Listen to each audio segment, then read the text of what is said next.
अस्सलामुअलैकुम and good morning. आप देख रहे हैं प्रोग्राम सुबह से आगे।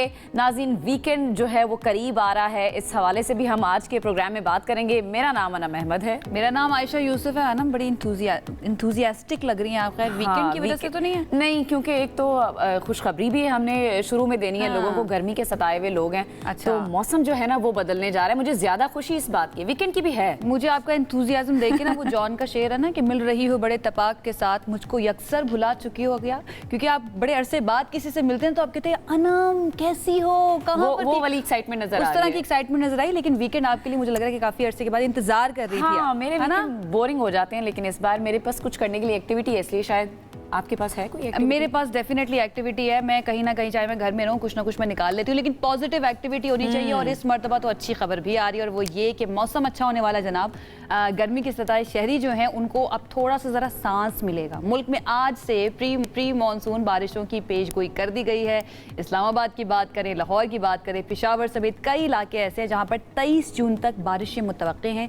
कई इलाकों में तूफ़ानी हवाओं, मूसलाधार बारिश और यालाबारी, जो कि इस्लामाबादियों के लिए काफ़ी खतरनाक है। हम ये दुआ भी करते हैं और उम्मीद भी करते हैं कि ये जो बारिश है ये बाराने रहमत हो, बाराने ज़हमत ना बने। चूँकि लाहौर, गुजरावाला और रावलपिंडी में अर्बन फ्लडिंग का खदशा भी है, वो जाहिर किया जा रहा है। खुशखबरी तो ज़रूर है, एक तरफ हम खुश हो रहे हैं कि इतने अरसे के बाद ठीक है बारिश की प्रेडिक्शन है, लेकिन इसके साथ साथ एहतियात भी करनी है। चूँकि रवां साल मानसून बारिशें मामूल से 25% ज़्यादा बरसने की पेशगोई भी की गई है।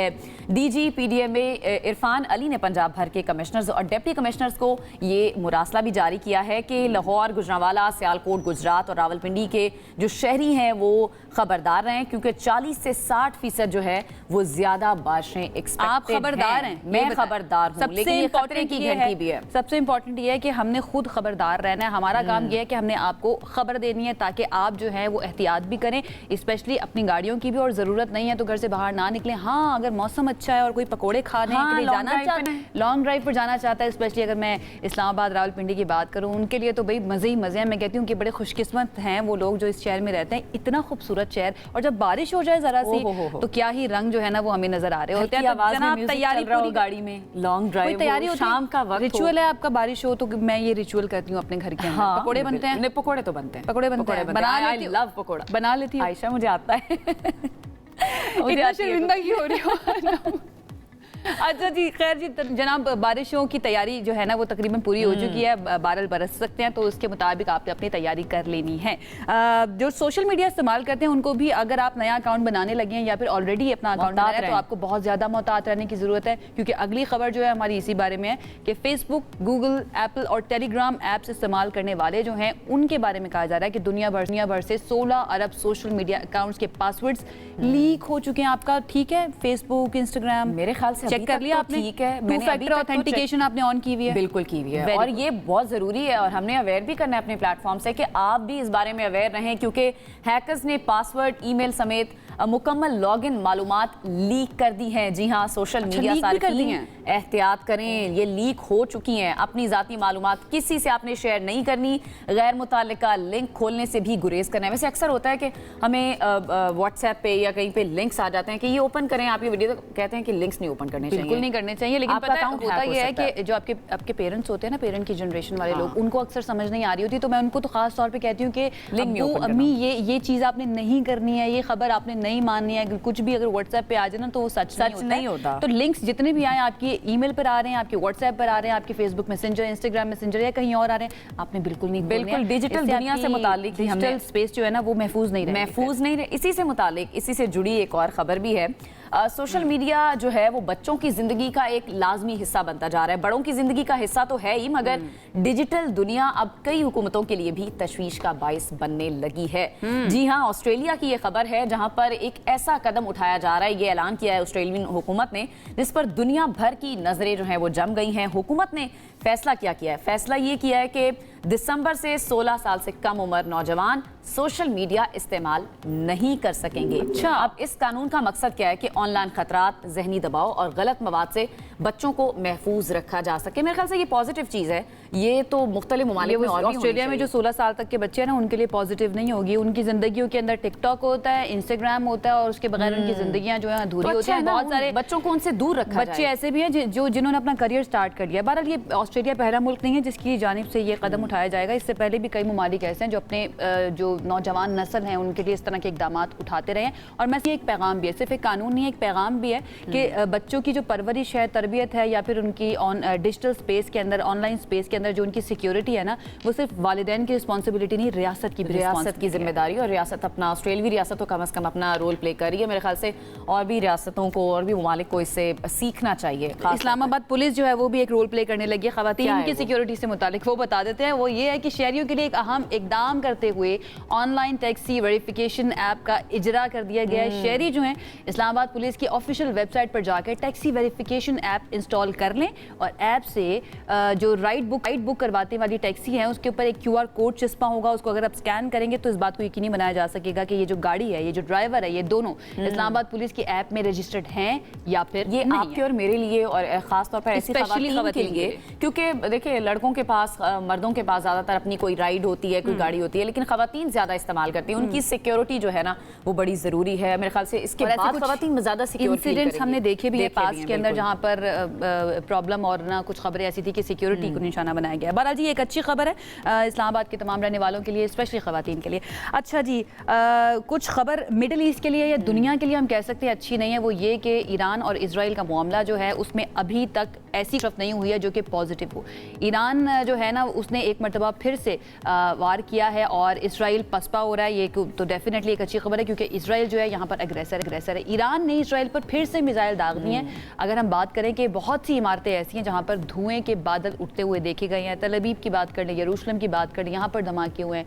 ईरान के मिसाइल गिरने से 137 इसराइली जो है वो जख्मी हो गया। मैं पढ़ रही थी कि इसराइल का इंटेलिजेंस हेडक्वार्टर जो है उसको निशाना बनाया गया। उसके साथ साथ कई स्ट्रेटेजिक मराकज जो है उनको भी निशाना बनाया गया। तो ये जो बबल बनाया हुआ था कि हमारी सिक्योरिटी बहुत अच्छी है, हमारा आयरन डोम सिस्टम है, मेरे ख्याल से वो बबल अब जो बस्ट हो गया। अच्छा, इसराइल में खतरे के सायरन जो हैं वो बजाए जा रहे हैं और लाखों अफराद इससे इफेक्ट भी हो रहे हैं। वहाँ पर लोगों में खौफ व हिरास देखा जा रहा है, जिसके बरक्स ईरान की अगर हम बात करें ना, वहाँ पे लोगों में खौफ नहीं है।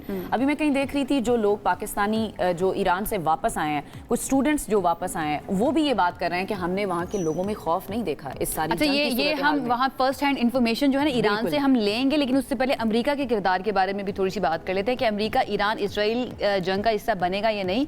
इसका फैसला 2 हफ्ते में होगा, ये बता रही हैं तर्जुमान व्हाइट हाउस। और उन्होंने कहा है कि ईरान के साथ मुमकिना मुज़ाकरात की बुनियाद पर फैसला किया जाएगा और ईरान के पास न्यूक्लियर हथियार नहीं होने चाहिए। यूरोपीय रहनुमा ईरान को सदर और ट्रंप का पैगाम पहुंचाएंगे क्योंकि आज जुम्मा है और आज जिनेवा के अंदर ईरान के जौहरी प्रोग्राम से मुताल्लिक मुज़ाकरात भी होने वाले हैं। तो डोनाल्ड ट्रंप जो हैं उन्होंने, आपको पता है कि रिसेंटली इस बारे में कई मरतबा मीडिया से भी बात की है और उन्होंने ये भी कहा है कि मैं किसी भी वक्त कोई भी फैसला कर सकता हूँ। And Trump being the Trump unpredictable हैं, उनसे कुछ भी एक्सपेक्ट किया जा सकता है। हम क्या समझें और हमारे एनालिस्ट इस सारी सिचुएशन को कैसे देख रहे हैं। ब्रिगेडियर रिटायर्ड हारिस नवाज साहब ने हमें ज्वाइन किया, उनकी तरफ चलते हैं, उनसे बात करते हैं। ब्रिगेडियर साहब, थैंक यू सो मच हमें ज्वाइन करने के लिए। आई होप आप ठीक ठाक होंगे and good morning as well. अभी तक जो वक्त गुजरा है 13 जून से लेकर आज 20 जून हो चुकी है, क्या बदलती हुई सूरत हाल आप देख रहे हैं और किस तरफ जाते हुए आपको मामला नजर आ रहे हैं ईरान इसराइल जंग के, स्पेशली ट्रंप के ये ऐलान के बाद कि 2 हफ्तों में फैसला हो जाएगा कि क्या करना उन्होंने?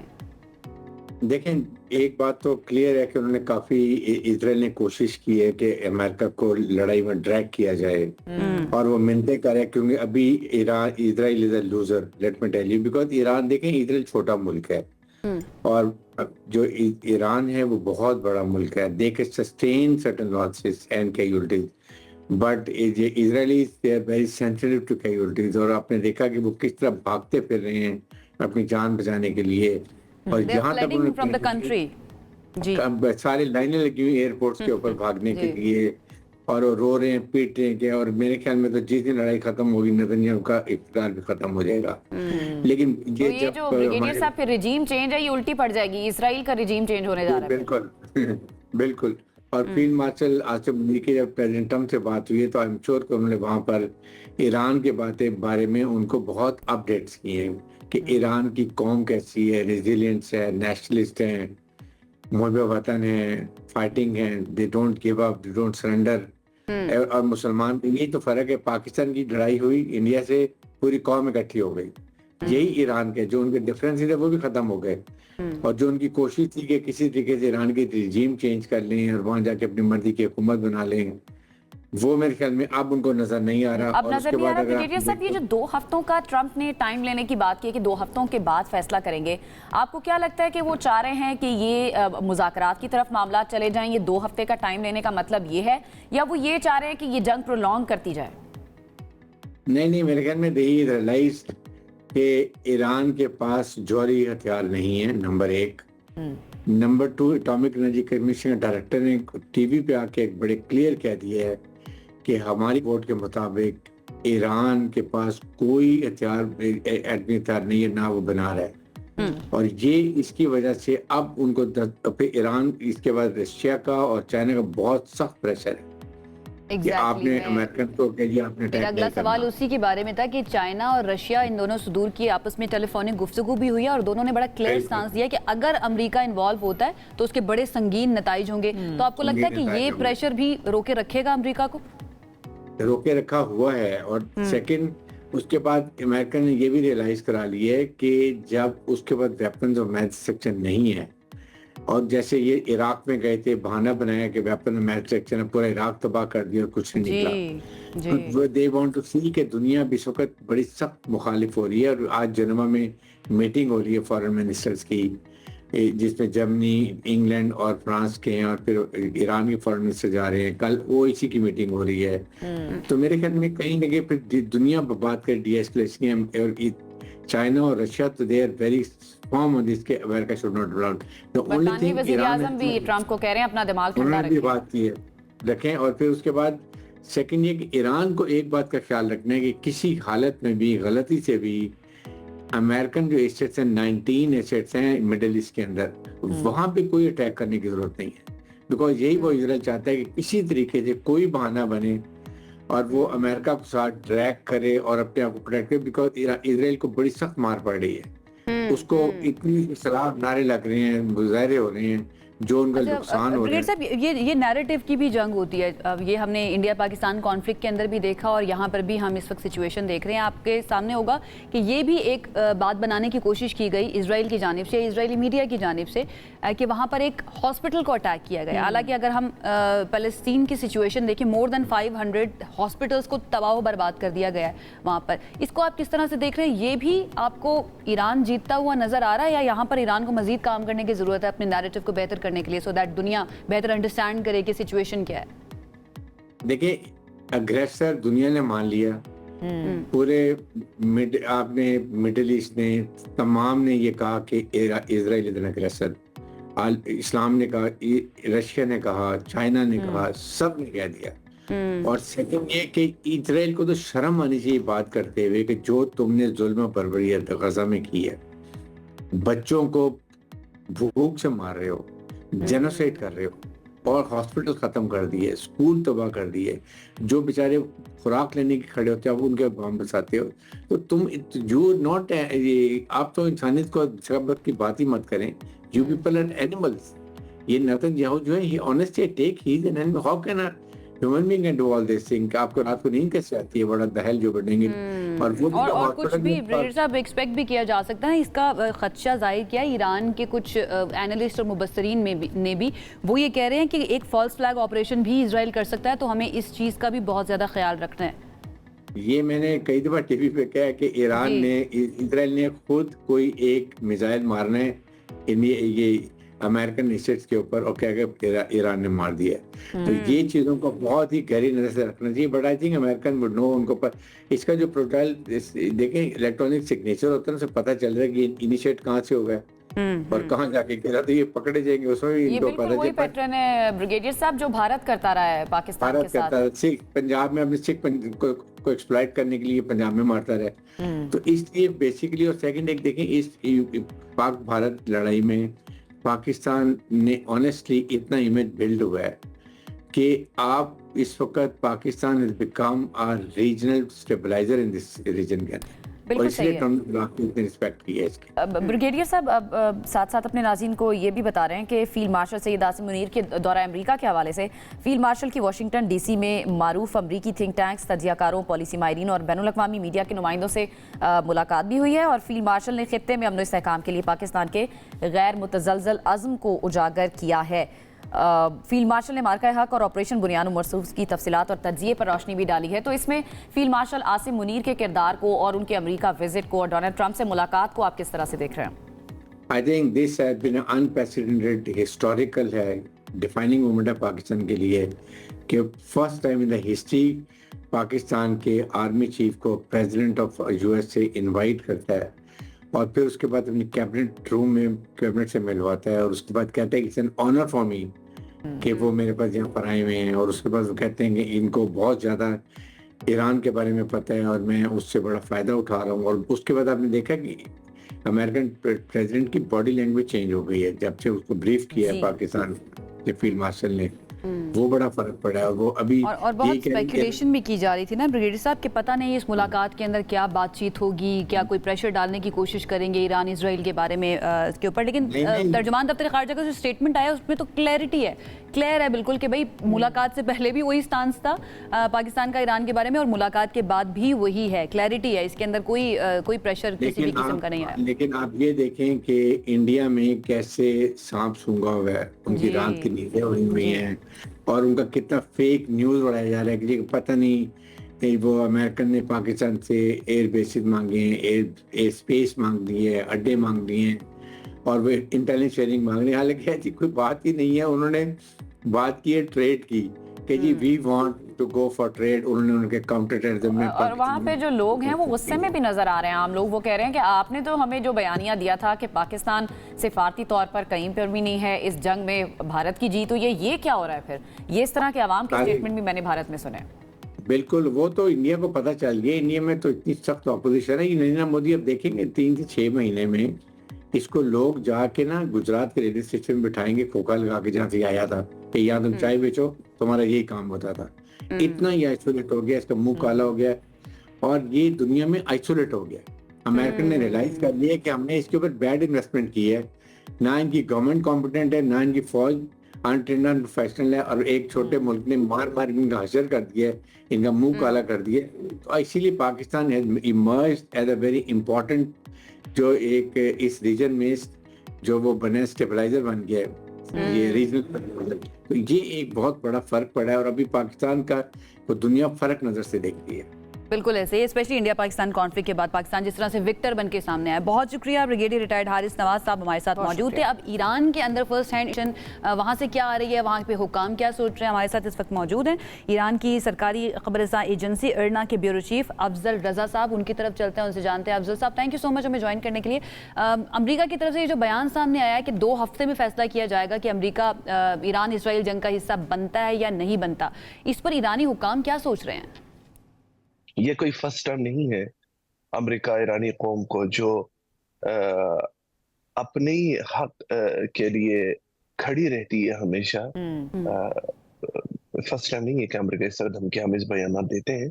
पहले भी ईरान ने काउंटर किया है, आज भी इजरायली जारहियत का मुकाबला करने के साथ साथ भी अमेरिका की जो प्रोवोकेशन है इसका भरपूर अंदाज में इन्होंने स्टैंड्स भी लिया है और उनको इंतबाह किया है कि ईरान कैपेबल है कि इजराइल को जवाब देने के साथ साथ अमेरिका को भी। अच्छा अफजल साहब, इस्राएली मीडिया दूसरी तरफ ये दावा कर रहा है कि तेहरान जो है वो खाली हो रहा है। इस वक्त वहां पर क्या सूरत हाल है तेहरान में? एक तो ये बातें फेक न्यूज मिस इन्फॉर्मेशन जब से ये जंग का आगाज हुआ है कि तेहरान से लोग जा रहे हैं, शुमाल की तरफ जा रहे हैं, कोई जनूब की तरफ जा रहे हैं, तेहरान खाली हो रहा है। आपको मैं दावत देता हूं कि कुछ गैर ईरानी मीडिया जो अरब ममालिक जो वहां पे बेस्ड मगरबी ममालिक के जो नुमाइंदे उन्होंने जो रिपोर्ट्स की हैं, तेहरान बिल्कुल अपने रोजमर्रा की जिंदगी गुजार रहा है। अवाम अपनी जो रूटीन एक्टिविटीज है उसमें है। बल्कि गुज़श्ता रोज कल परसों जब ईरानी मीडिया हेड ऑफिस पर जब अटैक हुआ था, उसके उस अगले सुबह सहाफी सड़कों पे निकले ताकि अवाम की राय जान ले।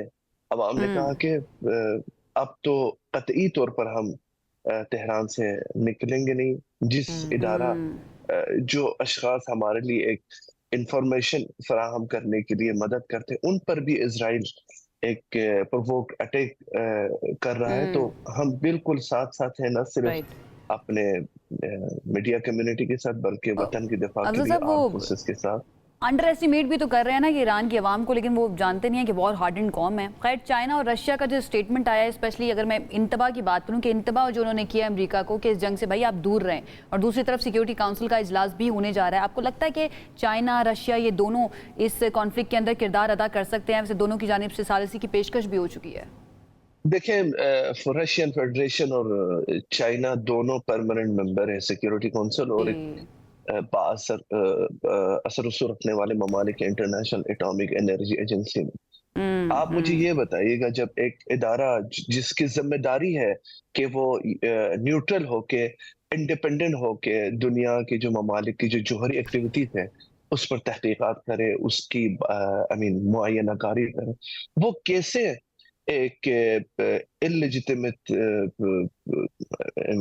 रिजीम जिसे इजराइल कहा जाता है उसकी फराहम करदा जो बेसलेस इंटेलिजेंस बुनियाद पर है, वो ईरान की जौहरी एक्टिविटीज पर इल्जाम लगाए, तो फिर यहाँ पे रूस और चाइना इनके साथ क्यों नहीं कर रहा? आज अगर रूस इंतबाह कर रहा है कि अगर ईरान के जो न्यूक्लियर फैसिलिटीज पर जो हमले करें वो खित्ते और दुनिया की सिक्योरिटी के लिए निहायत ही खतरनाक है, तो अमेरिका ऐसा क्यों नहीं इकदाम करता है इसराइल को लगाम दे? क्यों आज प्रेसिडेंट ऑफ चाइना इस कंसर्न एक्सप्रेस करते हैं कि ईरान इजराइल वॉर खित्ते की सिक्योरिटी और की जाने वाली जो कोशिशें हैं उसके लिए एक खुली धमकी है?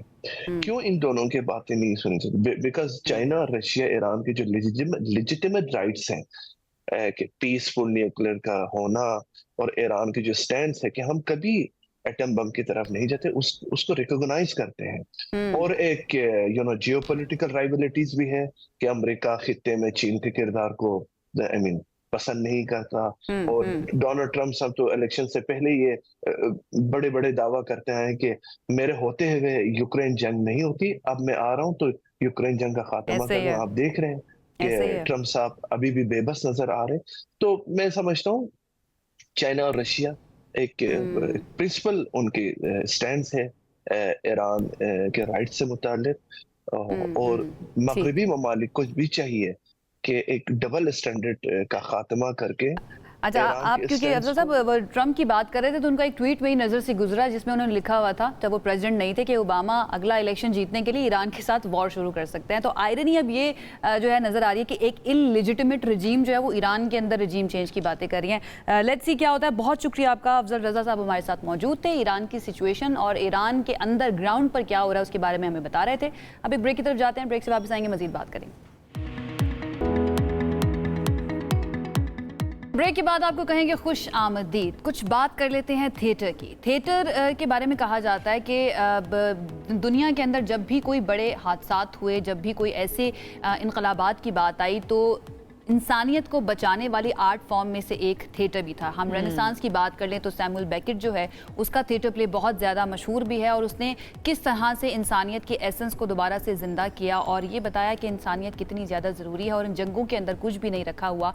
और ये थिएटर जो है ये सिर्फ तरबियत नहीं बल्कि तफरीह का ज़रिया भी बना। तो इसकी हिस्ट्री जो है वो बहुत ज़्यादा लंबी है, लेकिन अनफॉर्चुनेटली अगर हम पाकिस्तान की बात करें तो पाकिस्तान में इसकी हिस्ट्री वैसे तो बहुत ज़्यादा रिच है, लेकिन ऐसे मौक़े भी आए जब इसको बैन किया गया, और रीज़न ये बताई गई कि क्योंकि ये जहन साजी करता है नौजवानों की और कौम की, और इसके नुकसानात बहुत ज़्यादा होते हैं। लेकिन कुछ ऐसे ग्रुप्स आज भी मौजूद हैं, कुछ ऐसे थिएटर एक्टर्स आज भी मौजूद हैं जो इसके ऊपर बहुत ज़्यादा काम भी कर रहे हैं, इसको जिंदा रखे हुए हैं, और दोबारा से जिंदा करने की अगर हम कहें कोशिश कर रहे हैं तो ये गलत बहुत अच्छी कोशिश से भी मुझे लगता है कि आगे बढ़ गई है बात, क्योंकि इतनी शानदार एंटरटेनमेंट हो रही है।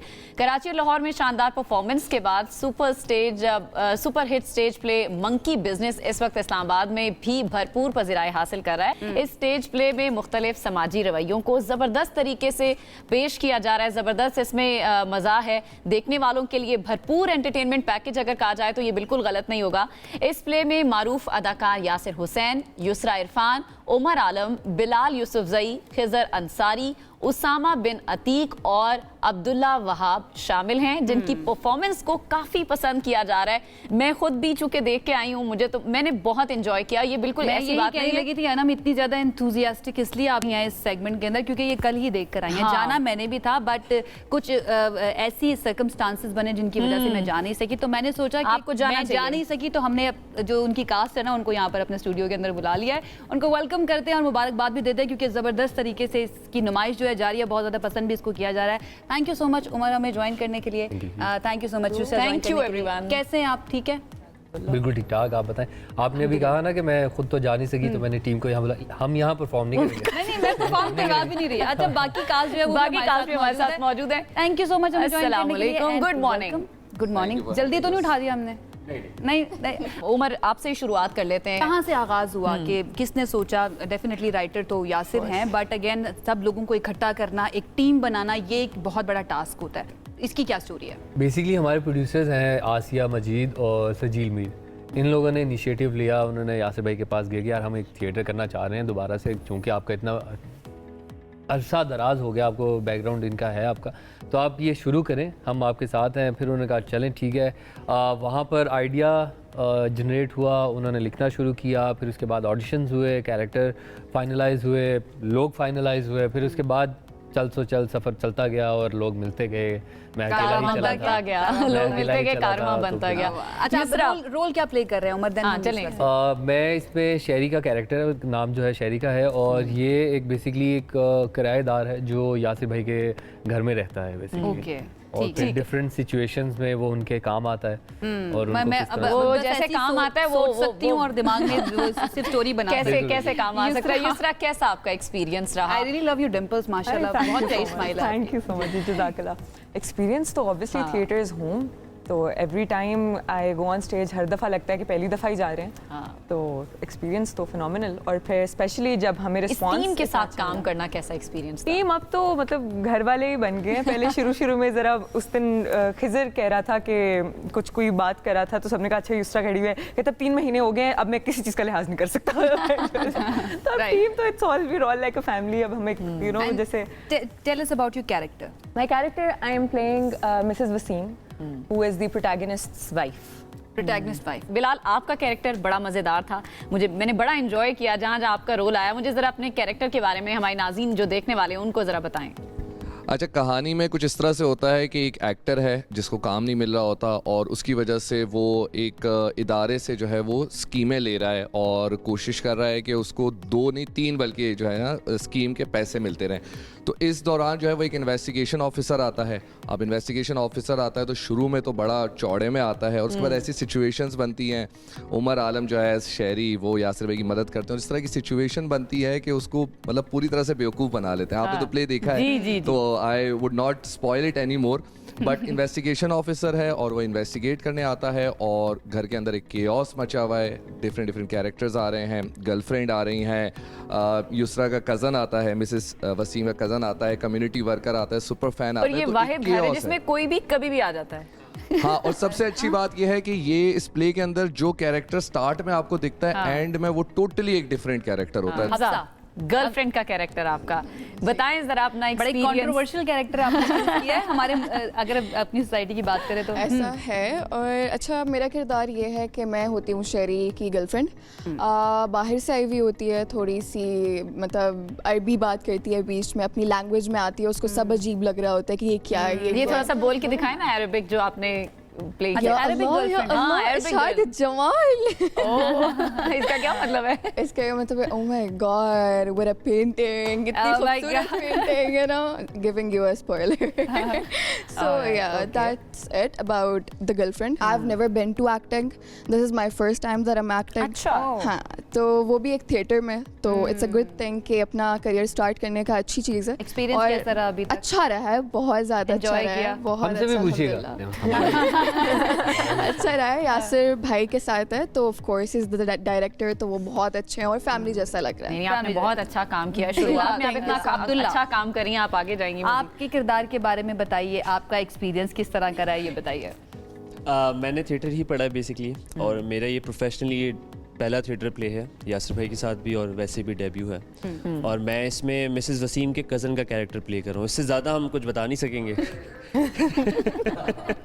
आप शायद But सुनना इतना ही इस चीज़ को यही रखते नहीं, हैं मैं कि सुनना चाह रही हूँ, trying to make sense actually नहीं, आप देखेंगी तो आपको फिर वो पता चल जाएगा। फिर क्यों हम डॉट्स इसको- कनेक्ट होंगे इनकी बात से। अच्छा चलिए फिर अब आपके Controversial आप एक्सपीरियंस पे ये तो भी हम है। एक्सपीरियंस पे बात कर लेते हैं। कब से कर रहे हैं आप मैं थिएटर एक्टिंग? 2020 में मैंने स्टार्ट किया था कराची में, नापा से मैंने इसकी पढ़ाई की थी। 3 साल का मैंने डिप्लोमा किया नापा से, और उसके बाद ये मेरा पहला थिएटर डेब्यू है प्रोफेशनली। ठीक है। और बहुत अच्छा एक्सपीरियंस रहा यासिर भाई के साथ। आई डोंट नो उसामा को क्यों हंसी आ रही है, आप बात करें वो पीछे नहीं, वो मुसलसल मैं हंसे जा देख रहे रही हैं, हूँ वो आंखों आंखों में बातें चल रही हैं। इशारे हो रहे हैं। अभी आंखों की- उसामा की बारी आप है कि आपको मुस्ताकियां पता तो नहीं कर रहे हैं नहीं आंखों उसामा इतना मुझे वो लग रहा है सलमान क्योंकि खान और इतनी वो ऐश्वर्या राय, ऐसा हो नहीं रहा।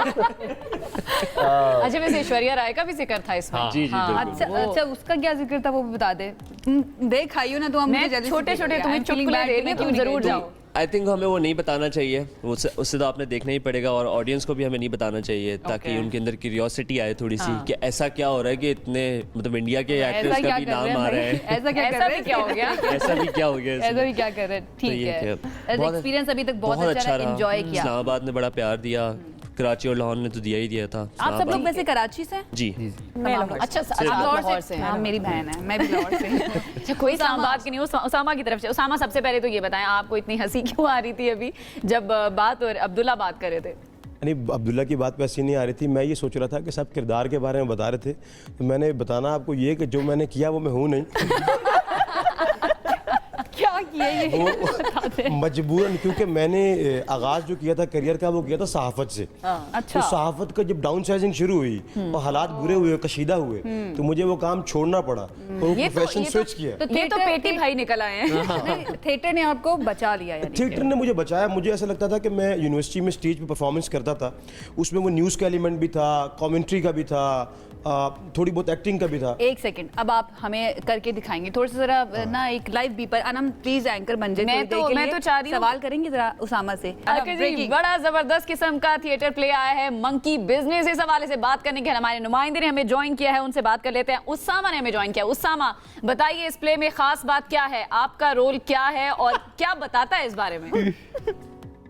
अजियानम, बहुत शुक्रिया। मैं इस वक्त मौजूद हूँ इस वक्त PNCA में, जहाँ पे एक बहुत ही कामयाब थिएटर चल रहा है मंकी बिजनेस, जिसका अहम किरदार जो प्ले कर रहे हैं वो यासिर हुसैन है। उनके साथ साथ उमर आलम, युसरा इरफान, अब्दुल्ला वहाब और उसके साथ हफ्सा, बिलाल यूसुफ जई, उसामा बिन अतीक और खिजर अंसारी इस प्ले में मौजूद हैं। इस हॉल की जो कैपेसिटी है वो 450 की है और लगभग हर शो इस सोल्ड आउट है। अनम, मैं आपको बताता चलूँ कि इस शो की खास बात यह है कि एक फास्ट कॉमेडी प्ले है जो कि दिन ब दिन लोगों में अपनी मकबूलियत इख्तियार करता जा रहा है। और चूंकि हम यहाँ मौजूद हैं, मेरे अकब में आप देख उसामा सकते हैं एक किस तरह से मिनट, play है। उसामा ये बताएं कि ये जो फॉर मार्केटिंग, लेकिन आपने जबरदस्त, आप सबसे बेहतर किरदार उन्होंने अदा किया मार्केटिंग का। मैं उसामा से एक और सवाल करना चाहती हूँ। उसामा ये बताएं कि जो आपने रोल प्ले किया वो आपकी नॉर्मल लाइफ से कितना रिलेट करता है?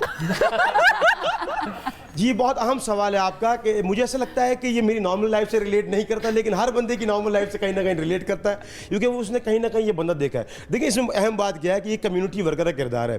ये वो किरदार है जिनको हम माशरे में निगलेक्ट करते हैं, जो अब ऑन अ सीरियस नोट बात की जाए, क्योंकि कोई भी सफाई वाला, काम वाला, बार्बर, कॉबलर, ये सब लोग वो हैं जिनसे हम ना उस तरह से डील करते हैं, ना उस तरह से बात करते जिनके हैं, बगैर हम चल नहीं सकते, जिनके बगैर हम चल नहीं सकते। ये वो किरदार है, लेकिन इसमें जो ट्विस्ट है वो आप बेहतर जानती हैं। और फिर जो मैं बन क्या गया हूं, किरदार इसी में क्या है आपको बताएं ना, आपका काम होता क्या है, इस पर थोड़ा डिटेल में आप बताना मेरी चाहिए किरदार हमें। कशी ना करें, मैं चाहता हूँ कि देखें। जितने भी लोग काम कर रहे होते हैं, जो भी काम कर रहे होते हैं, वो तमाम के तमाम इज्जत के काबिल होते हैं, और यही लर्निंग भी या लेसन भी इस थिएटर प्ले के अंदर दिया गया है। खिजर, आप अपने बारे में बताइए, अपने किरदार के बारे में बताइए, अपने एक्सपीरियंस के बारे में बताइए। मेरा किरदार जो है वो एक सुपर फैन का है, एक फ़ैन है जो कि बहुत कोशिश कर रहा है जो प्रोटैगनिस्ट है उससे मिलने की, और उसको जो है वो मुश्किलात पेश आ रही हैं। और who is the protagonist by the way? Yasir Hussain. Okay, Yasir Hussain. तो यासिर हुसैन जो कैरेक्टर प्ले कर रहे हैं मिस्टर वसीम का, उससे वो मिलना चाहता है, मगर उसको जो है मिलने दिया जा नहीं रहा, और उसमें जो सबसे पहली जो एक दीवार है वो मिसेस वसीम है, वो किसी तरीके से मिलने नहीं देती। मगर इसके अंदर एक ट्विस्ट है, जैसे कि बताया गया है कि एक बताया ये गया है कि जो किरदार शुरू में है वो एंड में कुछ और निकलते हैं, ट्विस्ट आता है। तो यही ट्विस्ट है उसका। और मेरे जहाँ तक मेरे एक्सपीरियंस की बात है, बहुत अच्छा एक्सपीरियंस है मेरा। तकरीबन ये 5वां प्ले है। इससे पहले मैं अनवर साहब के प्ले करता रहा हूँ, अनवर मकसूद साहब के। अच्छा, इम्प्रोविजन जो है थिएटर प्ले के अंदर, कभी ऐसा हुआ कि कोई प्ले चल रहा है, आप परफॉर्म करें एंड आप भूल गए लाइंस? बहुत दफ़ा ऐसे होता है। तो फिर उस इम्प्रोवाइज करने में आप क्या उसके लिए improvise करना पड़ता है। हो जाते हैं कि आप इम्प्रोवाइज कर लें एंड देन सामने वाला भी अंडरस्टैंड कर ले आपको जो दूसरा किरदार है। कभी इस प्ले के दौरान ऐसा हुआ आपके साथ? मेरे साथ तो 2-3 दफ़ा हो चुका है और हर शहर में एक बार हुआ है। तो इसमें ऐसी बात नहीं है। हर जगह पे असल बात ये है ना कि आप मैनेज किस तरह से करते हैं और ऑडियंस को पता भी ना लगे कि हुआ क्या है। ये मैनेज करना पड़ता है। अगले बंदे का बिल्कुल ऐसे ही है। एक दफ़ा मैं खुद नहीं कर पाया था, यासिर भाई ने मैनेज किया है बिल्कुल। तो मेरे साथ ये 2-3 बार हो चुका है और उसमें ऐसी कोई बात नहीं है, क्योंकि आप इतने शोज करते हैं उनमें से अगर एक में ऐसी गलती हो जाए और रोज एक जैसा शो नहीं होता। किधर जो भी बात कर रहा था कि वो भूल जाते हैं, ऐसा होता है ना कि आप जब परफॉर्म कर रहे होते हैं तो आप क्यू टू क्यू चल रहे होते हैं। आपको पता है कि अभी इनकी लाइन उनकी लाइन है। जब आपको नैनो सेकंड्स का डिफरेंस फील होता है ना, आपको पता चलता ओह कुछ गलत हो गया, तो वहाँ पर फिर आपने कवर करना है। उमर, मैं ये पूछना चाह रही हूँ क्योंकि आपने उसमें एक खातून का रोल भी प्ले किया है, तो वो मुझे बताएं कि आप भी हैं, यासिर भी हैं, कौन बेहतर खातून आपको लगी है एक मर्द की आंख से? मैं आपको मजे की बात बताऊं, मुझे जितने लोग आके मिल रहे हैं ना कि यार बहुत अच्छा काम किया, बहुत अच्छा काम किया, हर जरूर ये कह के जा रहे हैं लड़की बन के तो तुम बहुत प्यारे लग रहे हो। हमारे पास ऑलमोस्ट वक्त खत्म हो गया है। कब तक जारी है इस्लामाबाद के अंदर और कहाँ पर देखा जा रहा है, थोड़ा सा अगर आप बताना चाहें। अभी हम जो है 23rd तक परफॉर्म कर रहे हैं और we are planning to extend it, लेकिन लेट्स सी अगर होता है कि नहीं। और PNCA में हम परफॉर्म कर रहे हैं मैरियट की back side. Alright, all the very best तमाम लोगों को और बहुत मुबारक हो, आप लोग बहुत अच्छा परफॉर्म करें। मैंने बहुत अच्छे रिव्यू सुने हैं, मैं कोशिश करूंगी कि मैं भी आके देख के जाऊं। 23 तारीख तक आप इस्लामाबाद के रहने वाले जितने भी हैं वो PNCA जा सकते हैं और इस थिएटर प्ले को एंजॉय कर सकते हैं। हमें इजाजत नहीं चाहिए, एक ब्रेक की तरफ जाना है जी, इससे पहले कि हार्ट अटैक आ जाए किसी को। एक ब्रेक की तरफ जाते हैं, वापस आएंगे, साथ रहिए।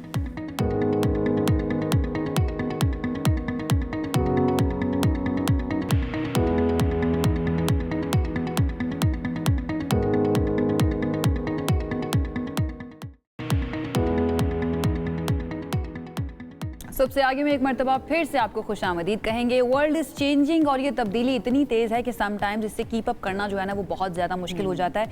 वजह क्या है? वजह है तेज़ी से आगे बढ़ती हुई टेक्नोलॉजी, आर्टिफिशियल इंटेलिजेंस, जिसका हम अक्सर अपने इस प्रोग्राम में जिक्र करते रहते हैं। उसके ऊपर हमने बात करनी है कि ये सिर्फ एक टेक्नोलॉजी नहीं है, बल्कि ये एक इनकलाब है जो कि हमारी ज़िंदगियों, हमारी मुलाजमतों, तालीम, माली इस्तेहकाम की बात कर ले, हर एक शोबे को अब मुतासर करना शुरू कर दिया। जहाँ दुनिया तरक्की कर रही है, तरक्की याफ्ता ममालिक AI को अपनी मईशत का हिस्सा बना रहे हैं, वहीं पाकिस्तान में भी नौजवान नस्ल के लिए AI सीखना वक्त की अब ज़रूरत बन चुका है। लोग यहाँ पर सीख रहे हैं और तेज़ी से इस पर काम भी कर रहे हैं, चाहे आप फ्रीलांसिंग कर रहे हों, कोई छोटा कारोबार चला रहे हों या मुस्तकबिल के लिए जो महारतें हैं वो हासिल करना चाहते हैं, तो AI का इस्तेमाल बड़ा ज़रूरी है। ये आपको खुद मुख्तारी में अहम किरदार अदा कर सकता है। AI ख़वातीन को भी माली इस्तेहकाम की तरफ लेकर जा सकता है। जो घर बैठी ख़वातीन हैं वो रोज़गार का ज़रिया बना सकती हैं AI को यूज़ करते हुए। लेकिन कुछ सवालात हैं कि AI का इस्तेमाल किस तरह से करना है, लोगों में क्या इसकी अवेयरनेस है कि आर्टिफिशियल इंटेलिजेंस है क्या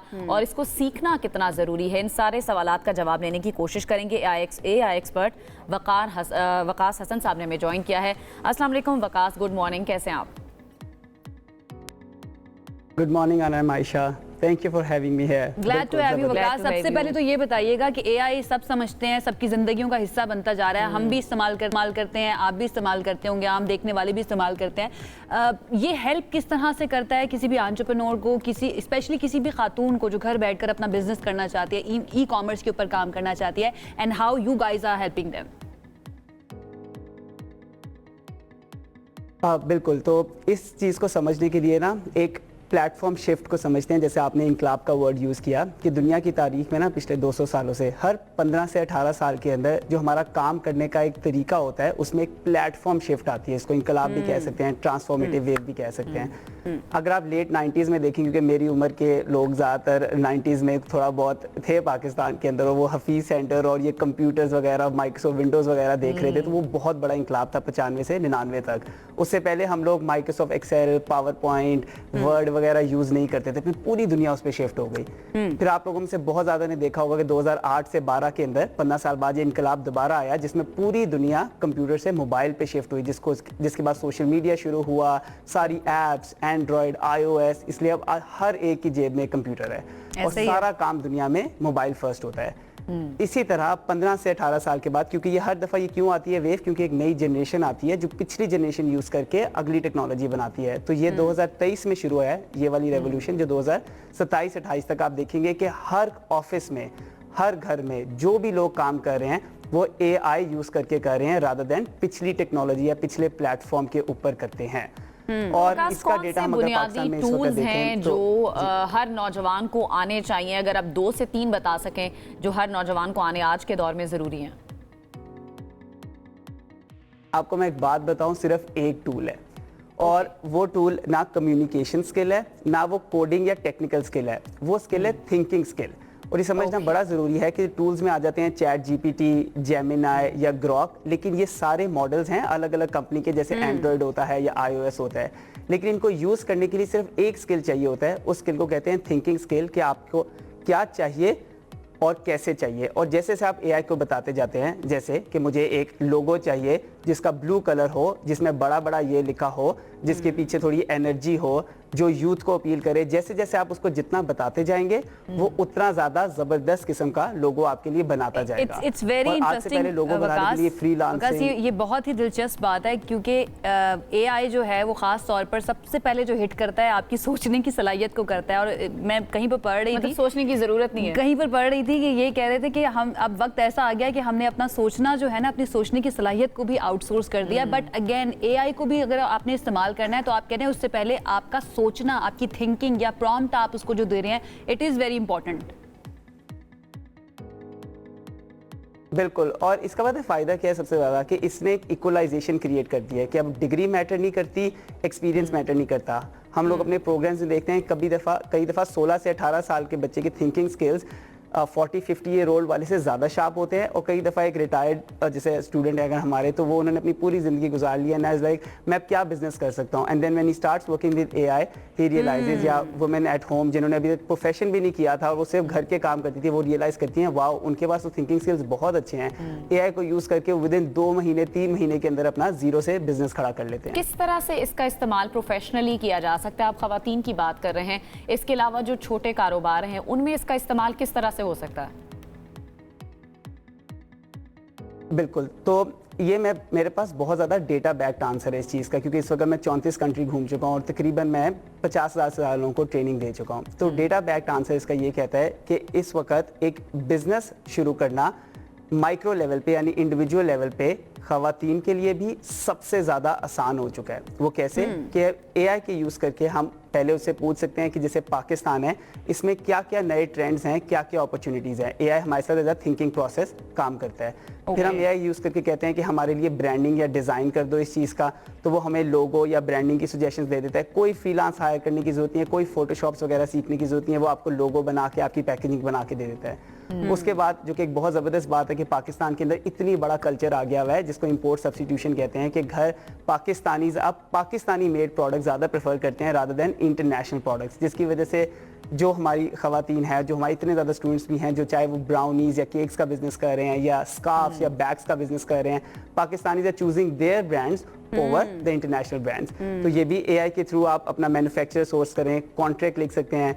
बड़े मज़े की बात है कि इंग्लिश स्किल्स, स्पेलिंग, ग्रामर दुनिया में ख़त्म हो गया, क्योंकि अब कॉन्ट्रैक्ट लिखना, कम्युनिकेशन सब कुछ AI आपके लिए कर देता है। वकास, ये जो आई एम रियली ग्लैड, ये जो आपने वर्ड यूज़ किया ना, इम्पोर्ट सब्स्टिट्यूट, इससे पता चलता है कि टेक्नोलॉजी जो है बेसिकली वो अल्टीमेटली हमारी इकोनॉमी के अंदर कितना ज़्यादा परफॉर्म कर रही है, या फिर हमारे इम्पोर्ट बिल को कम करने के लिए कितनी ज़्यादा इंपॉर्टेंट है कि हम होम ग्रोन प्रोडक्ट्स जो हैं उनको ज़्यादा प्रेफर करेंगे, और अगर उसकी ब्रांडिंग अच्छी होगी, हम AI का ज़्यादा इस्तेमाल करेंगे, तो it is going to be good.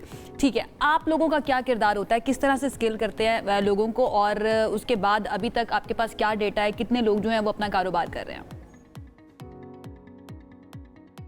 जी, तो मैं 2 साल पहले पाकिस्तान आया, 13 साल बाहर रहने के बाद, और उसकी रीज़न थी कि एक नेशनल कॉज था, और वो ये था कि मैं पिछले 8 साल से दुनिया में वियतनाम, मलेशिया, कंबोडिया, पाकिस्तान की तरह के कंट्रीज़ के अंदर ट्रेनिंग्स दे रहा था। और मैं देख रहा था कि गवर्नमेंट की तरफ से नहीं बल्कि निचले से लोगों की तरफ से एक रेवोल्यूशन आ रही है कि वियतनाम की इकोनॉमी 3 गुना बढ़ गई है पिछले 8 साल के अंदर, और वो क्या आ रही थी? Entrepreneurship.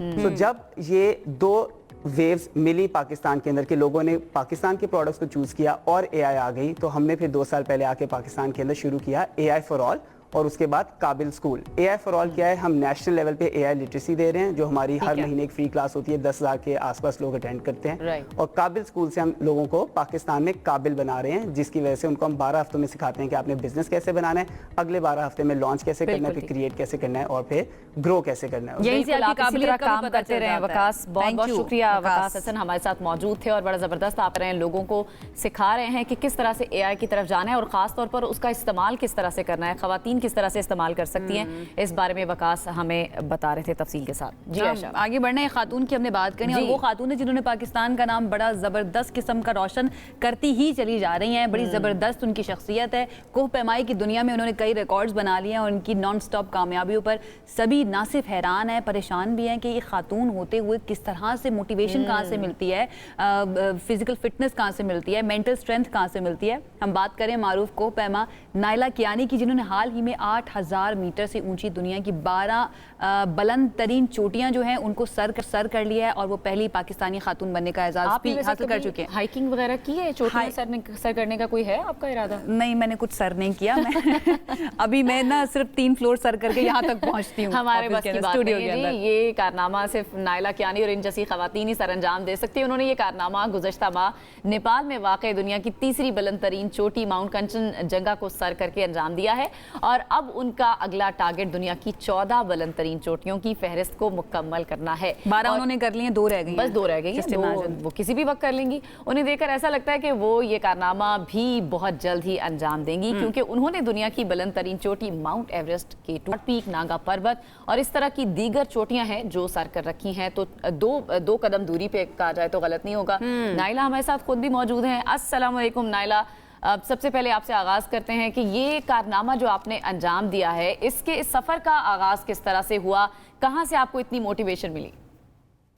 Thank you so much. ये माउंटेनियरिंग मैंने 2021 में अपनी पहली पीक समिट की थी और पहला ट्रैक मैंने 2018 में K2 बेस कैंप का किया था और मैंने कभी भी माउंटेनियर बनने का ख्वाब नहीं सोचा था, तो अचानक से ही मैं इस तरफ आई। बेसिकली पहले ट्रैक के बाद मुझे शौक हुआ ट्राई करने का, तो सिर्फ ट्राई करने के लिए पहली पीक मैंने अटेम्प्ट की थी जो कि सबमिट हुई थी मुझसे। उसके बाद मैंने अपना ये प्रॉपर्ली स्टार्ट नायला किया। ये बताएं ना जरा, जब आप चोटी पर पहुंची, इतनी मुश्किलों से सर करने के बाद, इतना वक्त गुजारने के बाद, इतनी बर्फ और इस सख्त मौसम को गुजारने के बाद कैसा महसूस किया? अचीवमेंट किस तरह की फील हुई आपको? कंचनजंगा बहुत मुश्किल थी, इमोशनली भी बहुत ज़्यादा हार्ड थी, क्योंकि जब हम निकले थे तो वो पाकिस्तान इंडिया की जो जंग स्टार्ट हुई थी वो उधर ही हुई थी, तो इमोशनली बहुत ज़्यादा हार्ड थी ये पीक, बिकॉज वो कम्युनिकेशन बिल्कुल भी नहीं थी। तो जब पीक पे पहुंचे तो उससे पहले आइडिया नहीं था, क्योंकि हर पीक पे आपको पता नहीं होता कि आप सबमिट कर पाएंगे या नहीं कर पाएंगे। तो बहुत ही अच्छा लगा था पीक पे पहुंच के कि मैं मेरी 12वीं पीक इतनी जल्दी सबमिट हुई। बीइंग फीमेल बहुत सारे चैलेंजेस हमें डिफरेंट फील्ड्स में फेस करने पड़ते हैं। खातून होने के नाते कोह पैमाई की तरफ जाना और ये सफ़र, आपका जो पूरी जर्नी थी एज ए वुमेन, किस तरह की रही? एक्चुअली शुरू में जब मैं पाकिस्तान में भी ना गाइडिंग कंपनीज ढूंढ रही थी या गाइड्स ढूंढ रही थी, तो मुझे डिस्करेज किया जाता था कि मत करो, क्योंकि लोगों को लगता था कि मैं बहुत ज़्यादा एम्बिशियस हूँ। और जब मैं प्लान बताती थी कि मेरा प्लान है कि इस साल मैं एटलीस्ट 5 अटेम्प्ट करूंगी, तो कोई भी नहीं मानता था कि एज अ वुमेन मैं ये कर पाऊंगी या नहीं कर पाऊंगी। उसके बाद भी मुझे बहुत सारी बातें, नेगेटिव बातें भी सुनने को मिलती थी, लेकिन अपने आप को बस सेल्फ बिलीफ था, उसको मैंने अपनी माइंडसेट को पॉजिटिव रखा कि बस करना है, डजंट मैटर कि लोग क्या कहते हैं। और जो अपना जो बिलीफ थे ना, जो कि मैं लड़की हूँ, कर पाऊंगी या नहीं कर पाऊंगी, वो भी मैंने उसको चेंज किया। तो आई थिंक माइंडसेट और मेंटल स्ट्रेंथ का इसमें बहुत ज्यादा। अच्छा नायला, मैं ये कहूँगी कि ये हम समझ सकते हैं, क्योंकि एक तबका हमारे माशरे में ऐसा पाया जाता है जिनको एम्बिशियस खवातीन से बहुत ही मसला होता है। अच्छा, फिजिकल फिटनेस तो बहुत ज़रूरी है इसके लिए अगर आप माउंटेनियरिंग के शोबे को चूज़ करते हैं, लेकिन कहा जाता है कि मेंटल स्ट्रेंथ जो है वो फिजिकल फिटनेस से भी ज़्यादा अहम है। आप एग्री करेंगे इस बात से? एक्चुअली आप किसी भी माउंटेनियर से पूछे ना, तो वो आई थिंक मोस्टली आपको यही जवाब देंगे कि mental strength is more important. मतलब ऑफ कोर्स फिजिकली फिट तो है ही, मतलब नो डाउट अबाउट दैट, आपको फिट होना पड़ता है, लेकिन अगर मेंटल स्ट्रेंथ नहीं है ना, तो आप जितने भी फिजिकली फिट हैं, आप पीक पे मतलब बेस कैंप पे भी कुछ लोग मुश्किल से पहुंच पाते हैं। तो इट्स वेरी इंपॉर्टेंट फिजिकल के साथ एक्चुअली इमोशनल स्ट्रेंथ भी बहुत ज्यादा, क्योंकि लाइक आई सेड कंचनजंगा पे कम्युनिकेशन नहीं थी। अच्छा तो नाइला, इमोशनली भी चैलेंजेस भी आते हैं जब आप चोटियां सर करने जाते हैं, मौसम की सख्ती आती है, वेदर कंडीशंस आपको फेस करनी पड़ती हैं। सही है, आप मेंटली वहां पर प्रिपेयर होके जाते हैं, लेकिन ये जो 12 चोटियों को आपने सर किया है, कैसे आपने इन चैलेंजेस का सामना किया? आई थिंक गोल था, मैंने गोल बनाया था कि मुझे शुरू में मैंने जब स्टार्ट किया था तो मुझे पता ही नहीं था कि मैं ये गोल बनाऊंगी कि I be the first Pakistani women. और एक्चुअली दुनिया में सिर्फ 16 खवातीन हैं जिन्होंने सारी 14 वीक समिट की हैं। तो बस मेरा यही एम था कि मुझे पाकिस्तान का अपनी पर्सनल अचीवमेंट तो है ही, लेकिन पाकिस्तान को दुनिया के मैप पे माउंटेनियरिंग की वर्ल्ड में लाना है। तो वो बस गोल सामने रखा हुआ था और उसी को एक के बाद एक पीक मैंने अचीव की। और ये अचीवमेंट सिर्फ आपकी नहीं है, बल्कि इंस्पायर जो आप कर रही हैं लड़कियों को, स्पेशली उन लड़कियों को जो कुछ करना चाहती हैं या माउंटेनियरिंग के अंदर अपना करियर बनाना चाहती हैं। आप पैगाम क्या देंगी एक ऐसी लड़की को जो कि यंग है और वो जाना चाहती है माउंटेनियरिंग के शोबे में? कहाँ से आगाज़ करें? पहला step I think try hiking and trekking. वो अपनी मतलब कुछ अनफॉर्चुनेटली इसकी ज़्यादा ट्रेनिंग नहीं है और हर जगह पे ये हाइकिंग के ट्रैकिंग के क्लब्स नहीं है, लेकिन जहाँ पे आप गूगल सर्च करें आपको मिल जाएंगे। लाइक माइंडेड लोग ढूंढें, ट्रैकिंग ट्राई करें। ट्रैकिंग का मतलब होता है एक दिन से ज्यादा, जब आप कैंपिंग भी करते हैं, आप पहाड़ों में जाके वो हाइक बेसिकली मल्टीपल डेज की वो ट्राई करें। सर्दी में आप टेंट में रहना आप ट्राई करें। अगर वो आप उसमें अच्छा परफॉर्म करते हैं, आपको पसंद आता है, then just find like minded people, find training, find expedition companies जो आपको छोटी पीक्स पे लेके जाते हैं। और मैं हर किसी को यही कहती हूँ, अगर मैं कर सकती हूँ तो कोई भी कर सकता है, लेकिन go with a positive mindset. इस तरह से नहीं जाएं कि मुझे पीक समिट करनी है फेम के लिए। नेगेटिव माइंडसेट से आपको कामयाबी नहीं मिलेगी, या आपको अगर आपका पैशन होगा ना तो आप जरूर आगे मेरे से भी। अच्छा नाइला, ये बताइए अब अगला आपका हदफ क्या है? कौन सी चोटी इसके बाद आप सर करने जा रही हैं?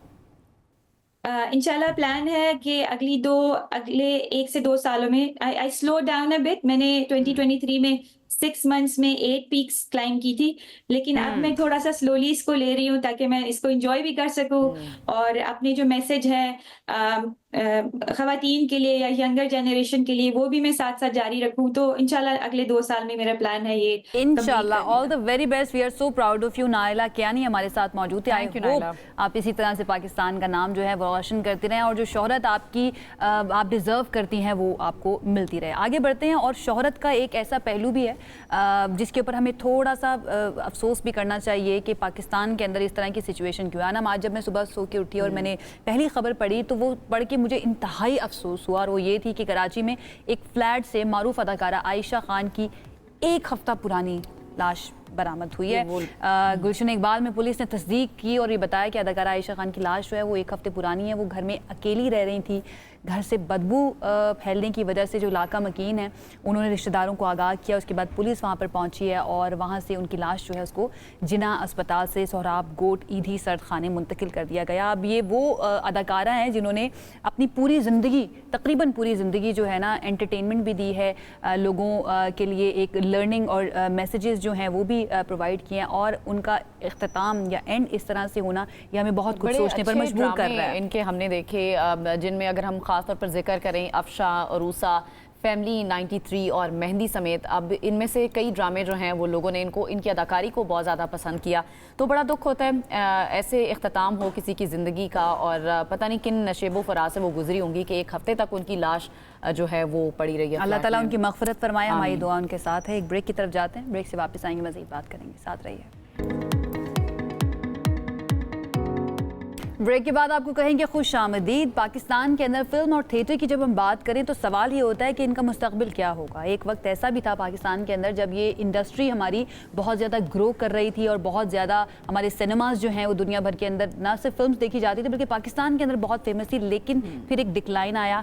और अब आकर कुछ इदारे ऐसे हैं जो हमारे आर्टिस्ट के लिए, जिनका ताल्लुक फिल्म से है, थिएटर इंडस्ट्री से, उनके लिए भी काम कर रहे हैं, और उसके साथ साथ उन फिल्म्स के लिए भी काम कर रहे हैं, उस इंडस्ट्री के लिए भी काम कर रहे हैं जिन्होंने हमें एक्चुअली ग्रो करना है हमारी फिल्म और थिएटर की इंडस्ट्री को। पाकिस्तान इंटरनेशनल फिल्म फेस्टिवल का आगाज़ जो है अनम वो हो चुका है। कराची फिल्म सोसाइटी के ज़रिए एहतमाम इस फेस्टिवल का आगाज़ हुआ है, 19 से 22 तारीख तक रहेगा। अब कल जो बात की गई है वो की गई है इंटेलेक्चुअल प्रॉपर्टी राइट्स के ऊपर, और आप देख भी सकते हैं मुख्तलिफ शुबाए ज़िंदगी के यहाँ पर अफराद मौजूद थे।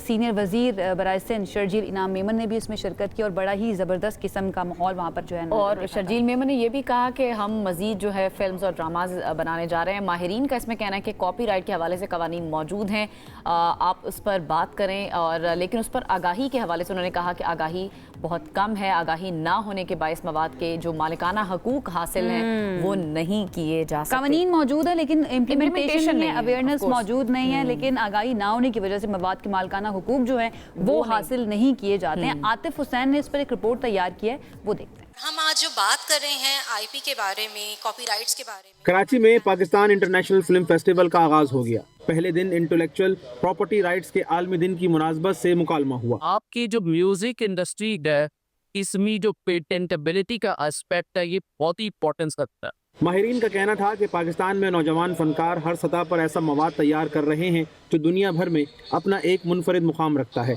लेकिन कॉपीराइट ना होने के बायस वो मवाद चोरी हो जाता है। 2 हमारे प्रोजेक्ट्स जो हैं स्टूडेंट्स ने बनाए हुए, उनकी फिल्में इंटरनेशनल कान फिल्म फेस्टिवल तक गई हैं, जहाँ पे एक शॉर्ट फीचर फिल्म कॉर्नर था। अब उनकी कोई इंटेलेक्चुअल प्रॉपर्टी राइट नहीं है उस पर, कोई भी वो फिल्म उठा कर उसमें से कुछ ले सकता है, जो भी मर्जी कर सकता है। आज तक मेरे इल्म में कम से कम film industry, drama, documentary, creative arts के लिए इंटेलेक्चुअल प्रॉपर्टी राइट्स पर प्रॉपर्ली तवज्जो नहीं दी गई। मसनूई ज़हानत से तख्लीक करदा मौसीकी और हर किस्म के मवाद के इंटेलेक्चुअल प्रॉपर्टी राइट्स हासिल करना बहुत ज़रूरी है। मारूफ मौसीकारों ने कहा कि अब वक्त आ गया है कि इंटेलेक्चुअल प्रॉपर्टी राइट्स के हवाले से आगाही पैदा की जाए ताकि फनकार को उसकी मेहनत का मुआवजा मिलता रहे। गाहे बगाहे करोड़ों रुपए की रॉयल्टी जब लोगों के घरों पे देने के लिए जाता हूँ, पुराने लेजेंड्स के घरों पे उनकी बेवाओं को, उनके बच्चों को या ख़ुद उनको जो अलाइव है माशाल्लाह, तो यकीन करें जो खुशी की लहर वहाँ दौड़ती है। मेरे ख्याल में तो ये उतना ही ज़रूरी है जितना कि एक मछली के लिए पानी ज़रूरी है।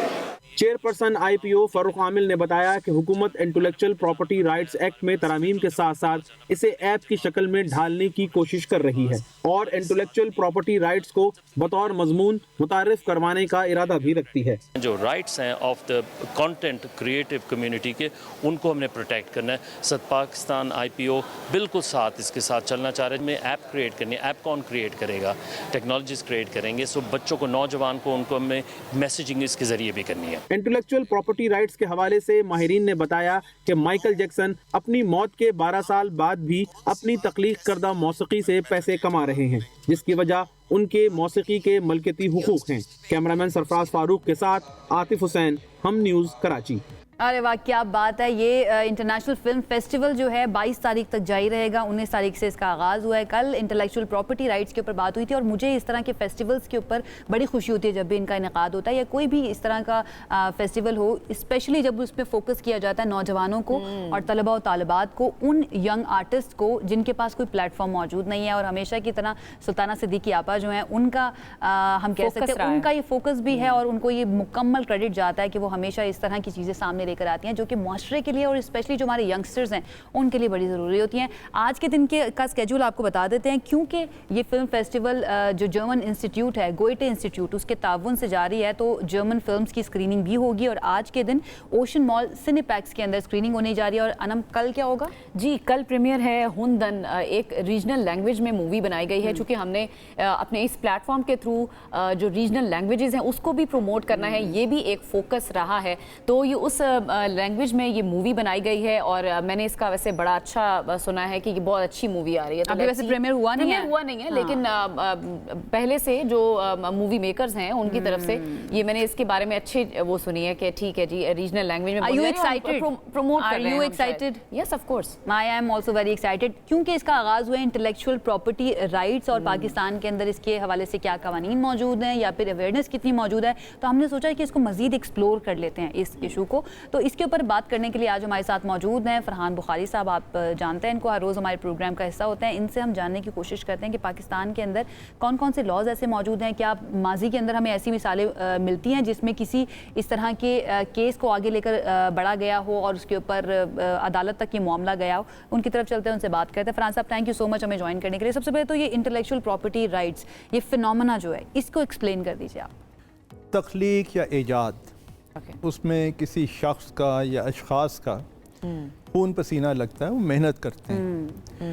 अगर उसी मेहनत के नतीजे में जो समर या जो फल आगे निकलता है उसे कोई शख्स कट एंड पेस्ट करके और अपने इस्तेमाल में ले आए, तो वो ना सिर्फ ये कि बेईमानी है, उनके साथ ज़्यादती है, बल्कि कानूनन भी जुर्म है। ये आसान एक इसकी पकड़ क्या है, कानून क्या कहता है इस बारे में? कानून में इसकी पकड़ ये है कि जेल सेंटेंस भी हो सकता है, फाइन भी हो सकता है, अगर प्रोसिक्यूशन कामयाबी से हो तो ये सब ये कुछ जो हो अगर है ना हमारे मुल्क के अंदर, ये बहुत सारी चीज़ों को जो है ना पीछे छोड़ जाता है। पाकिस्तान के अंदर आपको क्या लगता है कहाँ पर स्टैंड करते हैं हम कॉपीराइट्स के हवाले से, या फिर आपको अवेयरनेस कितनी नज़र आती है लोगों के अंदर, स्पेशली जो क्रिएटिव लोग हैं जिनको ज़रूरत है इंटेलेक्चुअल प्रॉपर्टी राइट्स को लेने की अपने काम की, उनके अंदर अवेयरनेस कितनी नज़र आती है आपको?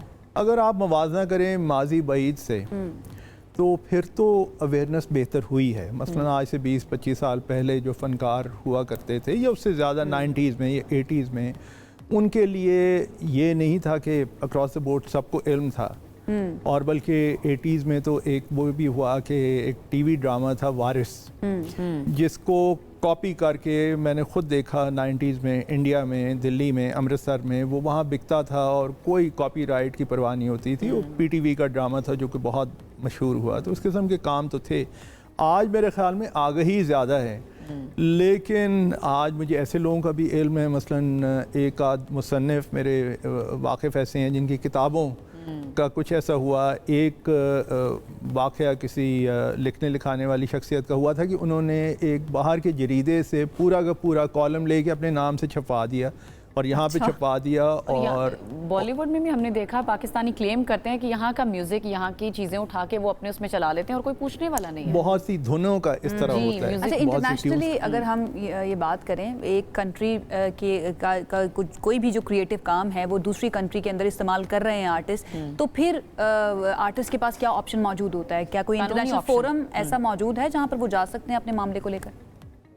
ये अगर मगरबी दुनिया की बात हो तो वहाँ पे तो ऐसे क़वानीन भी मौजूद हैं और फॉलो अप के तरीके भी मौजूद हैं। ठीक है। अच्छा, यहाँ पे हाल ये कि क़वानीन हैं और सज़ाएँ भी हैं, लेकिन उसका इतलाक़ और फिर एक बहुत बड़ा गैप पाकिस्तान में ये है कि आपके पास वकला की कम्युनिटी में ज़्यादा तादाद नहीं है ऐसे वकला की जिन्होंने इस पे इतनी गहरी तहकीक की हो इंटेलेक्चुअल प्रॉपर्टी पे कि वो जाके किसी कोर्ट में भरपूर भारी भरकम में। अच्छा, ये उनका सहारा लेने से कहीं ना कहीं घबराते भी हैं कि उधर जाएंगे तो ख्वारी होंगे, इससे बेहतर है ना जाएं। मेरे ख्याल से एक ये भी पहलू है इसका। ये एक पहलू ये ज़रूर है, और फिर कई लोग ये कहते हैं कि लाइमलाइट में ला के और फिर हो सकता है कि अपने खिलाफ कोई और नया मसला किसी का नया मसला खड़ा हो। इतनी डेप्थ अगर इस खास तौर पे फील्ड की हम बात करें लॉ के अंदर, इतनी डेप्थ लोगों को नज़र आती है या वकला को जो अपना करियर परस्यू कर रहे हैं नज़र आती है उनको कि इसके अंदर अपना वो करियर बना सकें? आपको पता है कि सबसे पहले तो ये देखा जाता है कि पोटेंशियल कितना है या इसके अंदर हमें वो कितना मिल सकता है, इन रिटर्न क्या मिल सकता है। आपको लगता है कि पाकिस्तान में अगर इस पर काम किया जाए तो इतना पोटेंशियल है कि वाकई में किसी की हेल्प भी कर सके? ये बड़ा इंटरेस्टिंग सवाल है, क्योंकि रात में इस प्रोग्राम के लिए, आज की डिस्कशन के लिए तैयारी कर रहा था, तो मैंने वैसे ही 2-3 वकला दोस्तों को फ़ोन करके ये कहा कि यार यंग लॉयर्स में इंटेलेक्चुअल प्रॉपर्टी राइट्स में जो ट्रेंड भी हैं, जो स्पेशलाइज भी जिन्होंने किया हुआ है यहाँ शहर इस्लामाबाद में, उनके ज़रा राब्ते मुझे दें, मैं लोगों से बात करना चाहता हूँ। तो अब ये सुबह का वक्त है, 11:30 से ऊपर हो गया, 12 बजने 25 मिनट से भी ऊपर हो गया, अभी तक तो उनका मुझे जवाब आया कोई नहीं आया। तो इसका मतलब ये है कि वो कम्युनिटी जो इस शोबे में जो स्पेशलाइज करती हैं, लोग हैं, लाहौर में एक कुछ ऐसे वकला हैं, कराची में भी मुख्तलिफ लोगों का मैंने नाम सुना है, लेकिन तादाद इतनी ज़्यादा नहीं है। और फिर ये एक स्पेशलाइजेशन के हवाले से भी ज़रा भारी भरकम एक मौजू समझा जाता है। इसीलिए कुछ अर्सा पहले मैंने सुना था कि सबसे ज़्यादा जो वकला मिल जाते हैं मसलन यहाँ के मकामी कोर्ट रूम में, वो सिविल और क्रिमिनल ऐसे है तो झगड़े फसाद वाले। अच्छा, यहाँ से भी आप किसी भी माशरे की ना तरजीहात का अंदाज़ा लगा सकते हैं या कितनी हालत ख़राब है किसी भी माशरे की, इसका अंदाज़ा लगाया जा सकता है। जब हम आर्टिस्ट की बात करते हैं फरहान साहब, स्पेशली वो आर्टिस्ट जो गुजर चुके हैं, नुसरत फ़तेह अली ख़ान साहब हो गए या फिर मैडम नूर जहाँ हो गई, उनके म्यूज़िक की जब हम बात करें तो उनके पास या फिर जिनके पास प्रॉपर्टी राइट्स हैं, इंटेलेक्चुअल प्रॉपर्टी राइट्स हैं उनके म्यूज़िक के या उनके काम के, क्या उसकी भी इम्प्लीमेंटेशन उसी तरह से होगी जैसी एक ज़िंदा आर्टिस्ट के बारे में होती है या उस आर्टिस्ट के बारे में जो हयात है? इसमें दो तरीके होते हैं, या तो ये कि अपनी ज़िंदगी में कोई भी आर्टिस्ट बाकायदा एक वसीयत कर दे या एफिडेविट रजिस्टर्ड डॉक्यूमेंट के तौर पे किसी इदारे के नाम या किसी फ़र्द के नाम अपने राइट्स ट्रांसफ़र कर दे। एक तो वो तरीका है, और दूसरा ये है कि उनके जो नेचुरल जो सक्सेसेस हैं, जो लवाहिकीन हैं, वो इस पे क्लेम कर सकते हैं। लेकिन ये इतना आसान मामला नहीं। मसलन एक बड़े मशहूर शायर थे पाकिस्तान के, हबीब जालिब साहब, उन्होंने बहुत कुछ लिखा। चंद साल पहले का मामला उठा और वो मीडिया में भी आया कि उनकी बेटी ने यह दावा किया था कि उनके इंतकाल के बाद उनकी कुछ तसानीफ़ बगैर उनकी इजाज़त के छाप दी गई थी और उसके उन्हें रॉयल्टी नहीं मिली वगैरह वगैरह। मुझे नहीं मालूम कि क्या हुआ केस का, लेकिन ये कि वो केस मंजर आम पे आया ज़रूर था। तो इस किस्म के वाक़यात तो हैं, लेकिन बरक्स उसके लेकिन दुनिया की जब हम बात करें सोशल मीडिया, ख़ास तौर पर यूट्यूब की, फेसबुक की, इसके ऊपर भी लोग अपना बहुत काम लगा रहे हैं। अब तो मेरे ख्याल से जो टीवी है उससे ज़्यादा यहाँ पर काम जो है ना अपने आर्टिस्ट बनाकर या प्रोड्यूस करके लगा रहे होते हैं। वहाँ पर ऑलरेडी इस तरह के लॉज मौजूद है कि आप कॉपी नहीं कर सकते हैं, बट स्टिल अगर वहाँ पर ऐसा कुछ हो रहा है तो आपको लगता है कि इस मामले को भी ले जाया जा सकता है कोर्ट के अंदर? ये यकीनन ले जाया तो जा सकता है, ठीक है, और बल्कि कुछ केसेस ऐसे इक्का दुक्का हुए भी हैं। ओके। लेकिन सोशल मीडिया की जो और मसाइल हैं उनमें एक मसला जुरिस्डिक्शन का भी है कि वो जोग्राफियाई लिहाज से मसलन हमें स्टूडियो में बैठे हुए हैं, ये आइडेंटिफाइबल एक जगह है, इस्लामाबाद में हैं, तो अगर प्रोग्राम पे किसी को एतराज़ हो तो वो उठ के और हमें आइडेंटिफाई करके कह सकते हैं। बिल्कुल हम यही कह सकते हैं कि एहतियात जो है वो इलाज से बेहतर है। आप इससे पहले कि कानूनी पहलू की तरफ जाएं, कानूनी मामलात की तरफ जाएं, तो आप पहले एहतियात कर लें और अपने राइट्स को जो है वो महफूज कर लें। Thank you so much Farhan Bukhari साहब, बहुत शुक्रिया आपका। बड़े अच्छे तरीके से एक्सप्लेन किया है कि कैसे इंटेलेक्चुअल प्रॉपर्टी राइट्स के बारे में पाकिस्तान के अंदर अभी थोड़ा थोड़ा काम होना शुरू हो गया या थोड़ी अवेयरनेस आनी शुरू हो गई अगर हम कंपेयर करते हैं माजी की निस्बत, लेकिन इसके ऊपर मज़ीद काम करने की बहुत ज़्यादा ज़रूरत है ताकि जो तख्लीकी सलाहियतें हैं या फिर वो लोग जो कि क्रिएटिव लोग हैं उनके काम को महफूज बनाया जा सके। और आप लोग भी अगर क्रिएटिव लोग हैं तो अपने काम को पेटेंट करना भी सीखें और इंटेलेक्चुअल प्रॉपर्टी राइट्स के लिए जो कवानीन है उनको भी ज़रूर पढ़ लीजिएगा। इसके साथ ही हमें इजाज़त दीजिए, इंशाल्लाह आपसे दोबारा मुलाकात करेंगे। अपना बहुत ख्याल रखिए, अल्लाह हाफिज़।